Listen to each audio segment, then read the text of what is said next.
Ramesh start చేయి. జీలకర్ర బెల్లం కొనడంతో స్టార్ట్ అయింది మన డే 44. ఉదయాన్నే 4 గుడ్లు 3 ఇడ్లీలతో కంటిన్యూ అయ్యి మండపంలో లంచ్ దాకా అంతా బాగా జరిగింది.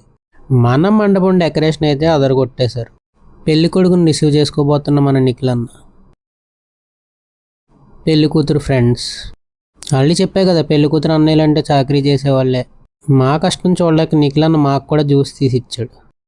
ఇంక ఈ రోబో డాగ్కి నేను చాలా నచ్చేసాను, నా డ్రెస్ కూడా నచ్చింది అనుకుంటా. ఇంక నన్ను బలవంతంగా రాయింపుల దగ్గర అయితే కూర్చోబెట్టేశారు. తెలుగు రివిజన్ అయితే అయిపోయింది. ఇంక డిన్నర్ చేసేపటికి లేట్ అయినా మొహమాటం లేకుండా ఫుల్గా తినేసా. నిఖిల్ అన్న కోసం ఎంత వెయిట్ చేసినా రాలేదు. వీడి పేరు వంశీకృష్ణ కాదు, చిలిపి కృష్ణ అని పెట్టాల్సింది. ఇంకలా వంశీ సంజు వాళ్ళతో కలిసి డిన్నర్ ఫినిష్ చేసుకున్నాం.